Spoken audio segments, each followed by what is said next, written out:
संक्षिप्त महाभारत के अनुशासन पर्व में ब्रह्मा जी का इंद्र से गोलोक और गौओं का उत्कर्ष बताना तथा स्वर्ण की उत्पत्ति और उसके दान की महिमा के संबंध में वशिष्ठ और परशुराम का संवाद।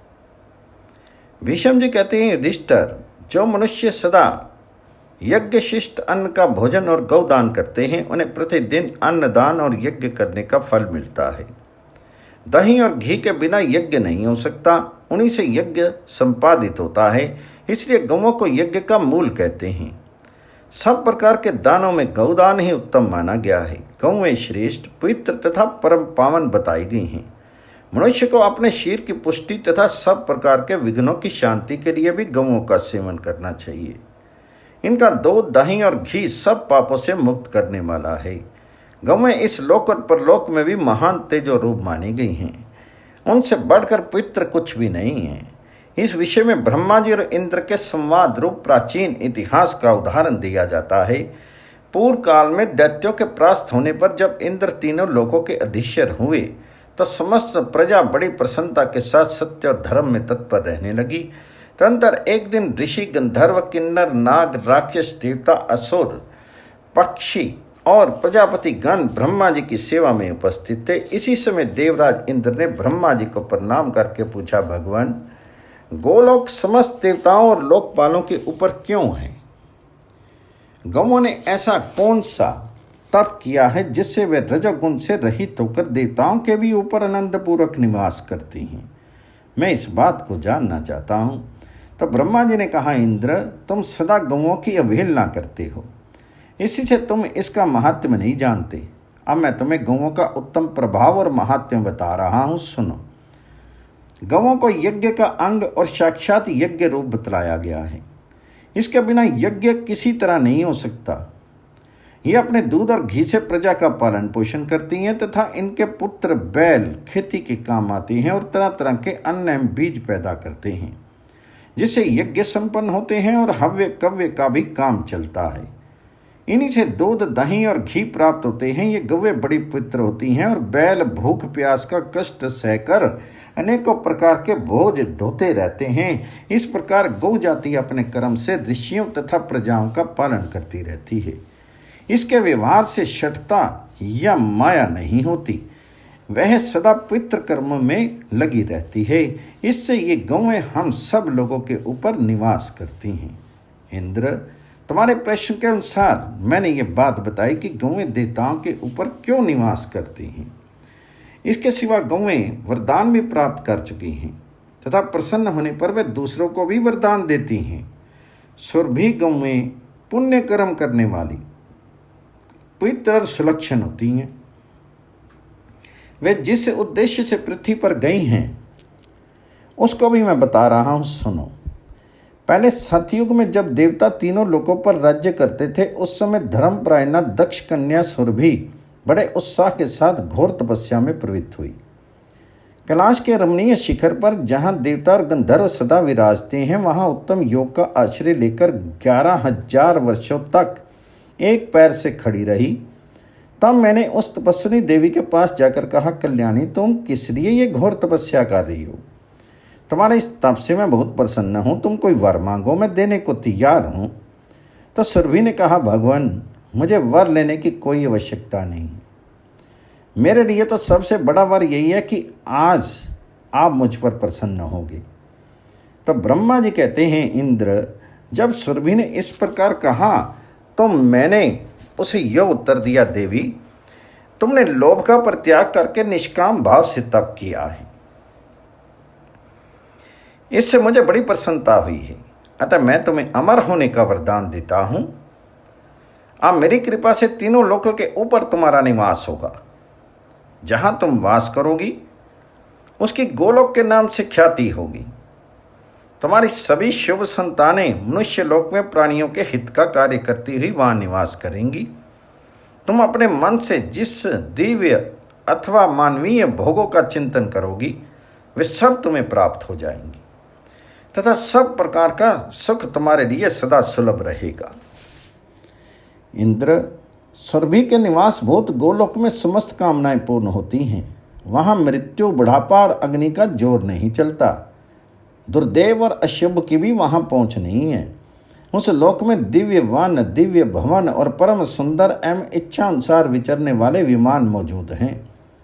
ब्रह्मचर्य, सत्य, इंद्रिय संयम, नाना प्रकार के दान, पुण्य, तीर्थ सेवन, बड़ी भारी तपस्या तथा अन्य शुभ कर्मों के अनुष्ठान से ही गोलोक की प्राप्ति हो सकती है। इस प्रकार तुम्हारे पूछने के अनुसार मैंने ये सारी बातें बताई हैं। अब तुम्हें गौओं का कभी तिरस्कार नहीं करना चाहिए। भीष्म जी कहते हैं, युधिष्ठिर, ये कथा सुनने के पश्चात इंद्र सदा गौओं की पूजा करने लगे। गौओं के प्रति उनके मन में विशेष आदर का भाव जागृत हो गया। बेटा, गौओं का ये परम पावन, परम पवित्र और उत्तम महात्म्य मैंने सब का सब तुम्हें सुना दिया।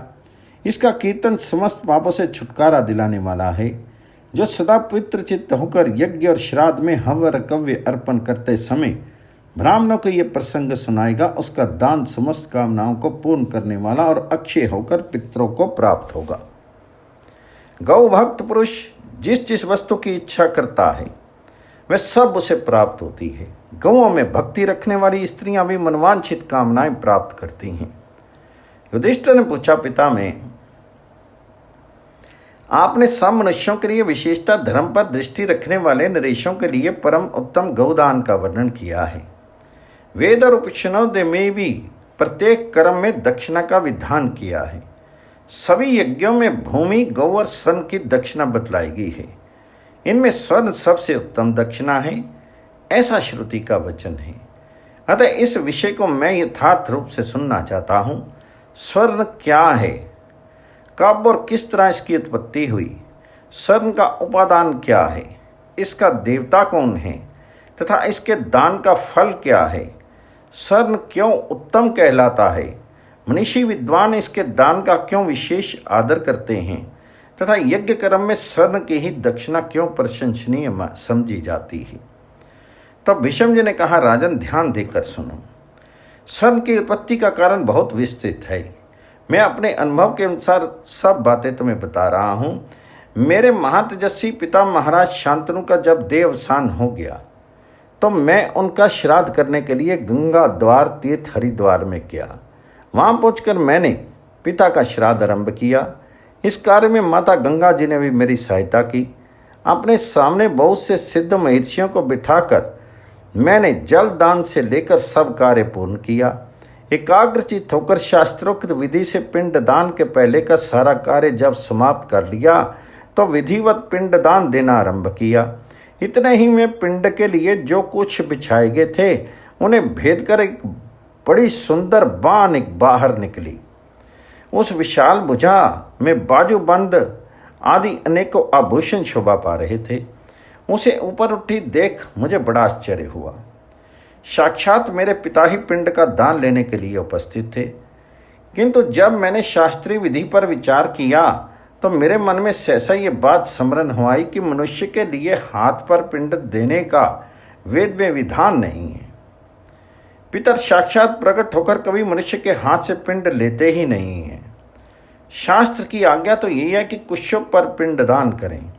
यह सोचकर मैंने पिता के प्रत्यक्ष दिखाई देने वाले हाथ का आदर नहीं किया और शास्त्रीय प्रमाण मानकर उनकी सूक्ष्म विधि पर ध्यान रखते हुए कुशों पर ही अपना पिंडों का दान किया।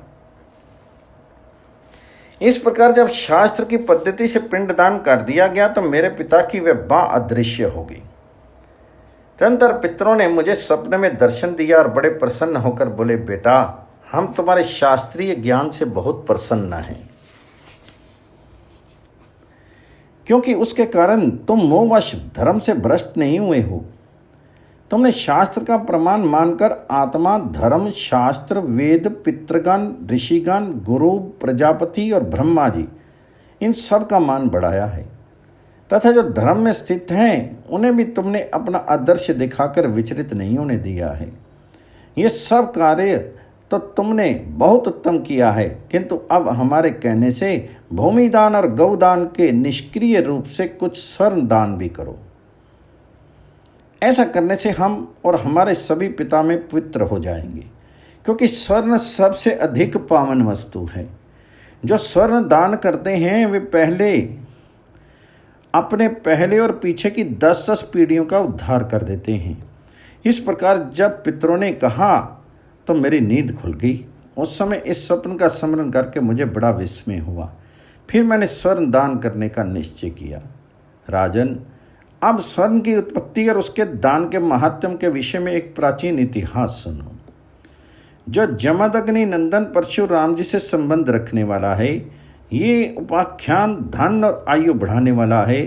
पूर्व काल की बात है, परशुराम जी ने क्रोध में भरकर 21 बार इस भूमंडल के शत्रुओं का संहार किया।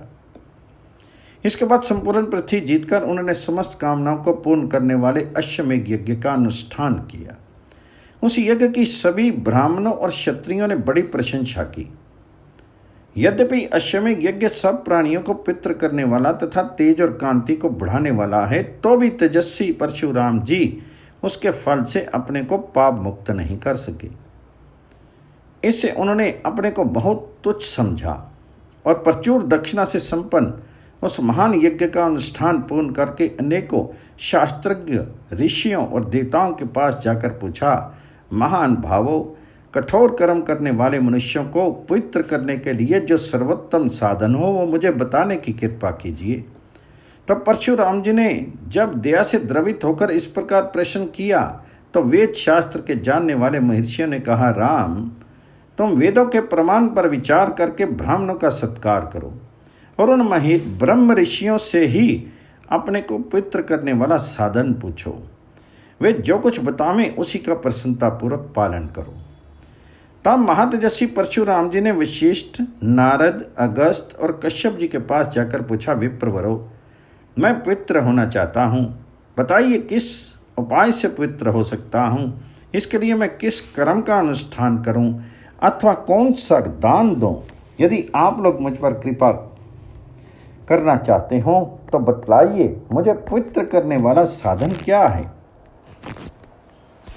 ऋषियों ने कहा, भृगुनंदन, हमने सुना है कि पाप करने वाला मनुष्य पृथ्वी, गाय और धन दान करने से पवित्र हो जाता है। इसके सिवा एक और दान सुनो जो सबसे बढ़कर पावन है, वह है स्वर्ण का दान। स्वर्ण का आकार बड़ा दिव्य और अद्भुत होता है। उसकी उत्पत्ति अग्नि से हुई है।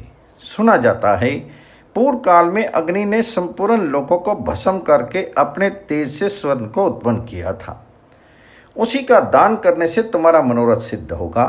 सारे जगत का मंथन करके जो तेज की राशि प्रकट हुई है वही स्वर्ण है। अतः ये सब रत्नों में उत्तम है। इसलिए देवता, गंधर्व, नाग, राक्षस, मनुष्य और पिशाच ये सब प्रयत्नपूर्वक स्वर्ण धारण करते हैं। जगत में जितनी पवित्र वस्तुएं हैं, स्वर्ण उन सब से अधिक पवित्र माना गया है। यह भूमि, गौ तथा संपूर्ण रत्नों से भी उत्तम है। पृथ्वी, गौ तथा और भी जो कुछ भी दान दिया जाता है सबसे बढ़कर स्वर्ण का दान है। स्वर्ण अक्षय तथा पावन द्रव्य है। तुम उत्तम ब्राह्मणों को स्वर्ण का ही दान करो। यही पवित्रता का उत्तम साधन है। सब प्रकार की दक्षिणाओं से स्वर्ण देने का विधान है। जो स्वर्ण का दान करते हैं वे सब कुछ दान करने वाले माने जाते हैं। स्वर्ण देने वाले मानो देवता का दान करते हैं, क्योंकि अग्नि संपूर्ण देवताओं के स्वरूप हैं और स्वर्ण अग्नि में हैं। अतः जिन्होंने स्वर्ण का दान किया उन्होंने संपूर्ण देवताओं का ही दान कर दिया। इसलिए विद्वान पुरुष स्वर्ण दान से बढ़कर और कोई दान नहीं मानते। स्वर्ण दाता जब परम गति को प्राप्त होता है उस समय उसे ज्योतिर्मय लोक मिलते हैं तथा स्वर्गलोक में उसका कुबेर के पद पर अभिषेक किया जाता है। जो सूर्योदय के समय विधि पूर्वक मंत्र पढ़कर स्वर्ण का दान करता है वह अपने पाप और दुस्वप्न को नष्ट कर डालता है। जो मध्याह्न काल में सोना दान करता है उसके भविष्य के पापों का नाश हो जाता है। जो व्रत का पालन करते हुए सायंकाल में स्वर्ण का दान देता है वह ब्रह्मा, वायु, अग्नि और चंद्रमा के लोक में जाता है तथा इंद्र आदि के लोकों में भी उसे सम्मान प्राप्त होता है।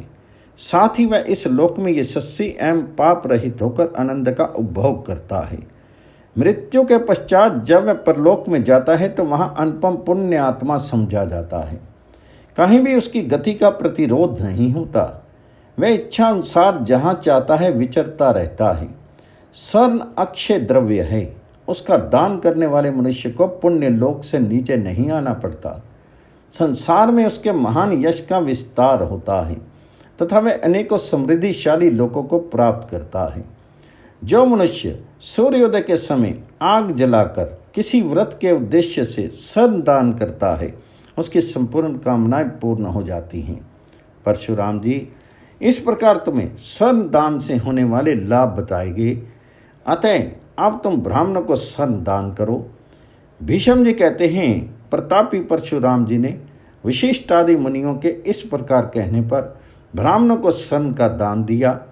इससे वे सब पापों से छुटकारा पा गए। युधिष्ठिर, स्वर्ण की उत्पत्ति और उसके दान का महात्म्य सब तुमको सुना दिया। अब तुम भी ब्राह्मणों को बहुत सा सोना दान करो, इससे तुम्हें पापों से छुटकारा मिल जाएगा।